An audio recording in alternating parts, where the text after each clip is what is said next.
John Carl, of course, has been on the road for us at ABC News, and he was out in Ohio earlier this week where he caught up with the Democratic governor, Ted Strickland, and here's a little bit of their chat. It looks really bad for Democrats in Ohio. Why is that? Well, I don't think it looks bad for Democrats in Ohio. I think I'm going to win. We are, we're working like a salmon going upstream. But I remind people, those salmon make it. They get up there, they spawn, they overcome the obstacles. So it's a tough race. It's a tough climate. But I think that we've got the best ground game of perhaps any Democratic Party in America. And I think we're going to win. I think I'm going to win, and I think many of my fellow Democrats are going to win. Why the change of fate here for Democrats? You guys had two really big cycles last time. We are living through the aftermath of a serious national recession. People are in a surly mood.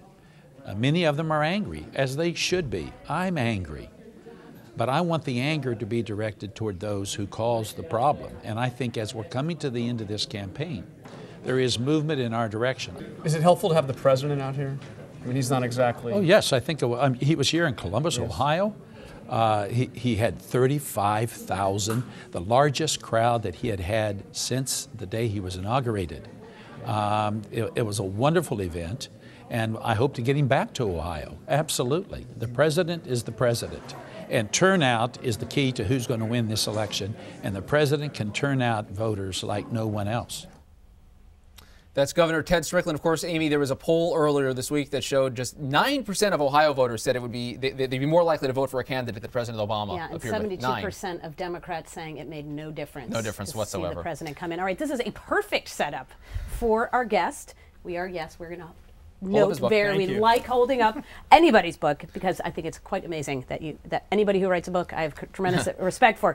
Josh Gottheimer, this is a perfect time to talk about, this is Obama, power in words, and we just started the show off with President Obama saying, whoops, kind of my bad, we didn't do a good enough job messaging. What do you make of that? Well, what's interesting is just how good he was at messaging during the campaign. Right. And that's what this book really focuses on, and his time in the State House and his runs for the Senate. Yep. I actually think there are a lot of excellent speeches he's given as president. Most of them, it's tough once people start getting down on you. It sort of takes over as the meme, and it's hard to break it.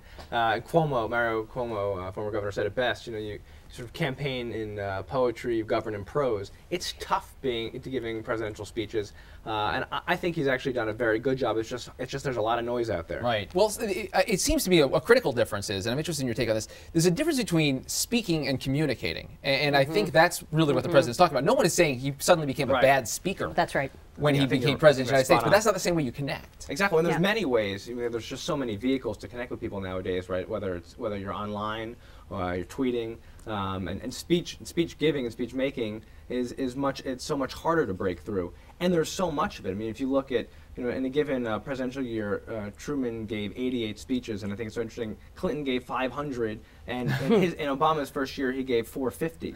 There's so many speeches every single day, and there's so many news outlets covering every speech, so it's hard to actually get through it, get through all the noise. Well, but that goes back to Rick's point too, which is, what people will say about him, he does a wonderful job when he does give these speeches, but he doesn't have that Bill Clinton, I feel your pain, I'm connecting with you. You hear this even from Democrats saying they just don't get a sense of connection, personal connection with this man. And do you think part of it is because he does so well at the oratory part, but the emotional part, he's just not being able to convey through his speeches? Yeah, we all emote in different ways. I think where he's terrific, if you put him at a campaign event, at a podium in front of a huge crowd, there's no one better. I think he's better than Bill Clinton on that front. I mean, Clinton was always better at the smaller venues, and that's why you see that they use him more than in the larger events, and I think that's where he's particularly good. I have to phrase this carefully so the blogs don't go nuts on it, but is it possible that he's too good a speaker? And what I mean by that, and the context is important, what I mean by that is, this is a guy who gave speeches saying, we're going to heal the planet. Right.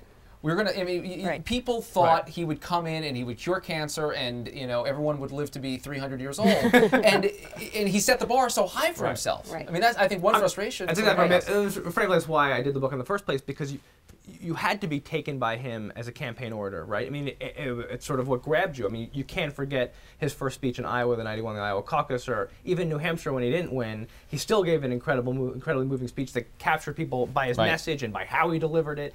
And you're right, I mean, it's very hard to live up to that. Plus, there's the whole policy side, which you can't control with the speech. Right, the pros end of things. You can't fix the economy by giving a good speech. And in a lot of ways, you learn you can't fix healthcare overnight by giving a good speech. So that can help persuade people. So it's a tough thing. You're right. I mean, it almost overshadows. It sets the bar so high for him. And I think people just have to be realistic. You're not going to turn the economy overnight. Well, one quick closing. So how does he sell this last weekend? What's his closing argument? I think what he's been doing, and I think is right. We don't want to go back to where it was. He's got to sell all the good stuff he has done. Right. He's had huge legislative accomplishments. And by the way, they are starting to get momentum back. And he's got to tell people this doesn't happen overnight. Be patient. Remember the hope that you gave me. Remember the change you gave me. We're going to do this together. And I think that's how he's just got to bring them back, show them the emotion again. And this is where he's best, so I think he'll do it. Tap back into that. Josh Gottheimer, very timely book, perfect timing, power in words. Appreciate it. Really, really interesting stuff. That does it for this edition of Top Line. You can click us on us again on Monday. It's twitter.com/Rick Klein, twitter.com/Amy E. Walter. And don't forget to tune in to This Week. Tim Kaine, the chairman of the Democratic National Committee, the headliner, and Amy Walter back on the roundtable. We love it. Thank you. All right.